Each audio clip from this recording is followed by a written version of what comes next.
Alright guys, nandito naman po tayo sa Ulas Bayadak. So ang pwesto natin dito tayo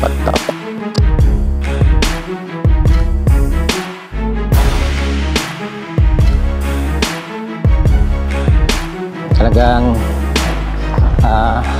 tuloy-tuloy po ang project dito guys. Oh, ayan. Oh.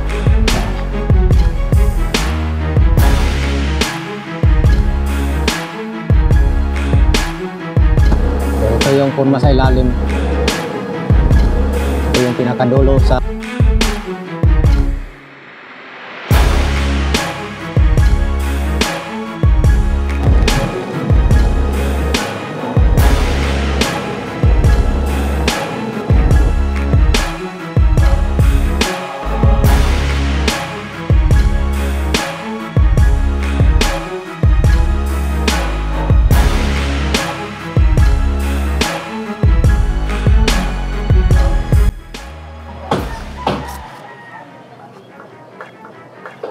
Alright guys, nandito naman po tayo sa Ulas Bayadak. So, ang pwesto natin dito tayo po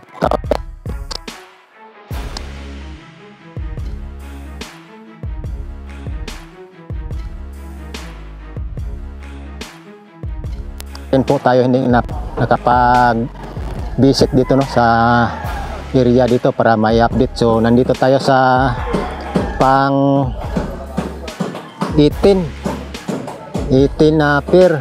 Yan o, ito yung pang 18 dahil ang kabuuan po kasi nitong 800 meters na bayadak ay mayroong 19 pier no.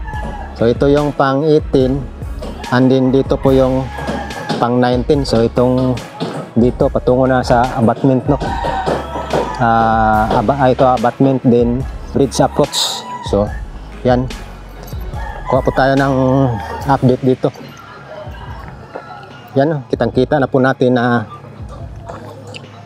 mayroon ng capping dyan, yung pang 70 na pier, no? Yan, no? So, ulas naman yan dyan. Davao Cotabato Road. Yan. Malapit na lang kasi ang tawid dito parang 5 yata ito na pier dito.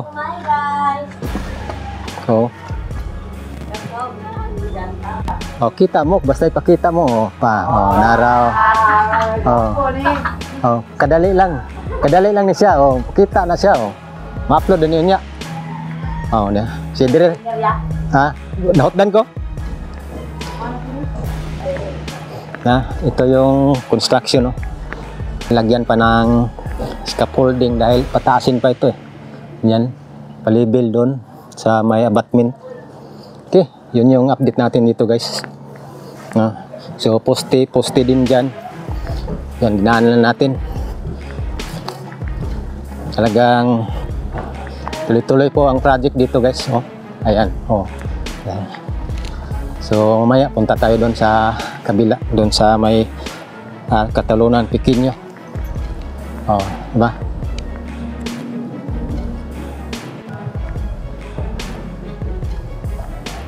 So after dito punta po tayo doon sa may Katalunan. So yan yung 1, 2, 3, 4, 5 nga itong pier dito no sa tawid ng Davao Bukidnon Road. Itong Davao Cotabato Road. So yan, Ulas traffic lot yan dati. So yan, unti-unti na po malalagyan ito ng girder dahil may dalawang air cap na yung dalawang poste dyan. So ito, nilagyan pa ng poste dito. Okay, punta po tayo doon guys. Aerial po natin dito.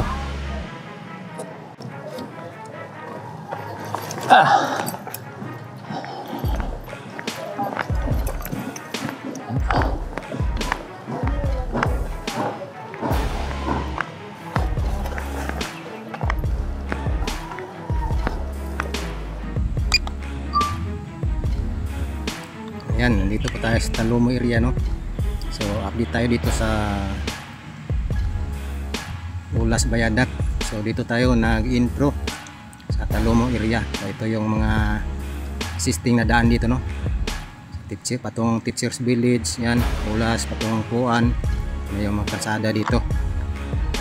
So nandito tayo mismo sa dulo ng construction, no? So dito tayo nag-intro. So ayan, makikita na po natin itong linya na construction ng Ulas Viaduct. So ayan, makikita na natin yung boring machine. Oh. So yan sa unahan, makikita natin yung Davao Cotabato Road at yung Karugtong. So dito na side sa may patawid ng Ulas, itong papuntang Talomo, may 5 poste po dito. So dito isa hindi pa na ano, no, yan, ito isa batman, and then pang 18 pier, yan yung may scaffolding, and then yung may butas dyan, yung may tubig, yung 17, and then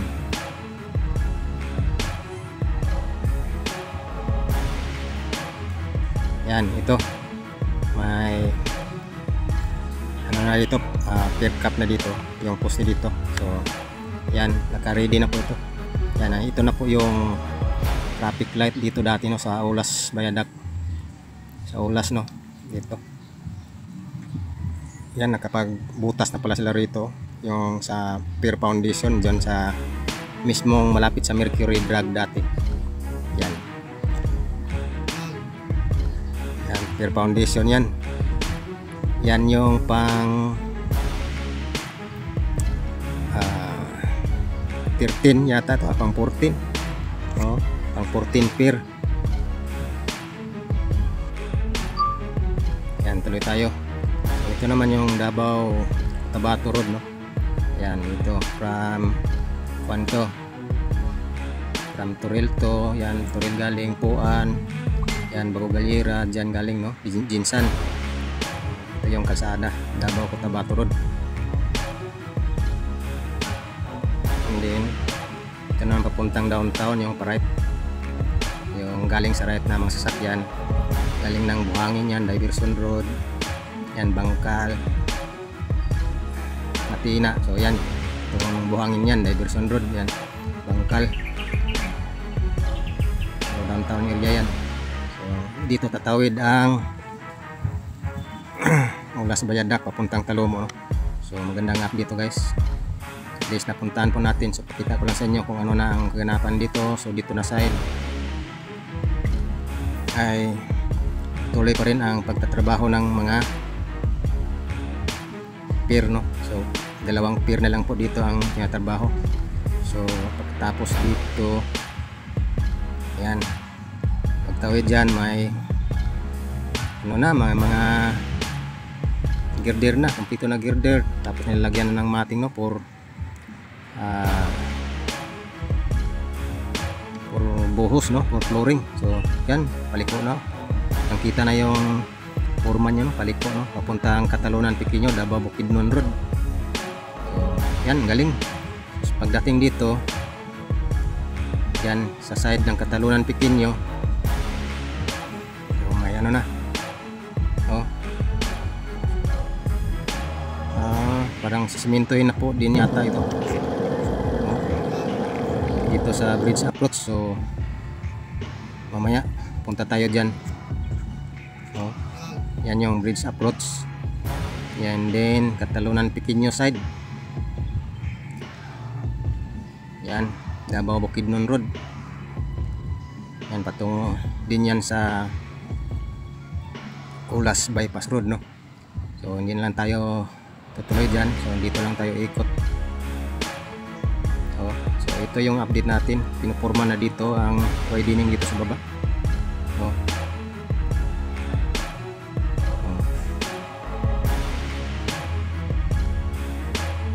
Yan, kompleto na yung mating nila dito para pang flooring.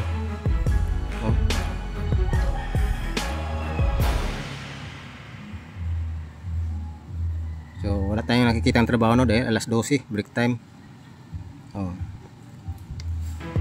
Ito po ay 800 meters plus din ito, no, na viaduct. So yan, no, may mga mating na dito para sa buhos, no, buhos flooring. Dito wala pa, girder makikita pa. Yan yung update guys, like and share guys, ating update, no, dito sa Aulas Viaduct. So yung mga nag-aabang ng update dito, ito na po yun. So malaking tulong po ito, connected po ito doon sa Talomo Coastal Road, no. Yan. So ilang poste lang ba ang kulang? So konti na lang po ang kulang. So dito, yan na lang yung poste. Isa, dalawa dito sa side ng Davao Bukidnon. So pag tawid dito, may dalawa na prepare dito sa side ng papuntang Talomo. So yan, so like and share guys sa mga hindi pa pala nakapag-subscribe sa ating YouTube channel, no, Project Update. So patulong naman guys, pa-subscribe po sa ating YouTube channel. So simpleng update lang po tayo dito sa Davao, mga project, no. Yan. Okay. So galing man po tayo doon sa may Bangkal NHA na bridge, mag-update po tayo doon. So pinunta na lang din po natin dito. Okay, yan lang po guys ang ating update. So punta po tayo doon mismo sa ilalim ng bridge doon sa may Davao Bukidnon Road. Tapos ito, okay, baba na po tayo. Okay, yan po yung papuntang Talomo. Yan, Talomo dyan, Coastal Road. Okay, baba tayo.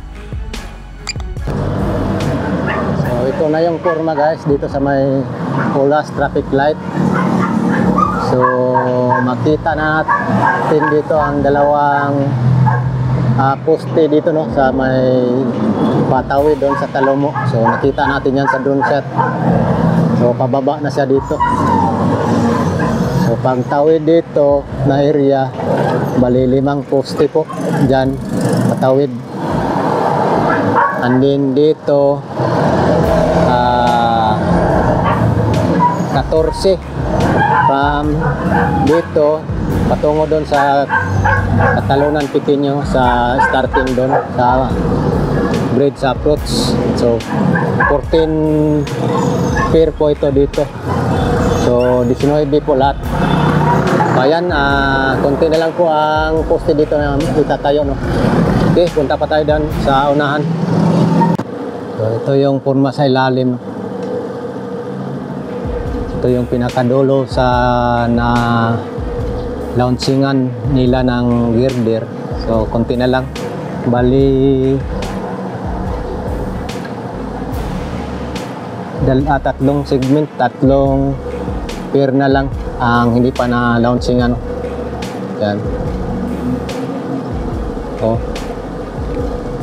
tuloy-tuloy pa rin ang trabaho nila dito. So makita naman natin ang mga equipment, no. Oh. Tara, tuloy pa tayo doon sa unahan. Hindi pa talaga sila nakapagbuhos dito, no. Dito sa Aulas Viaduct.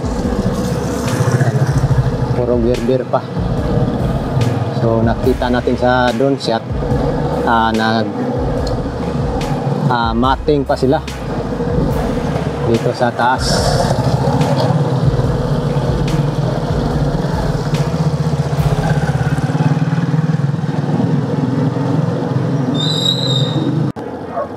Yan, ito pala ang hinukay na dito dahil lalagyan na nila ito ng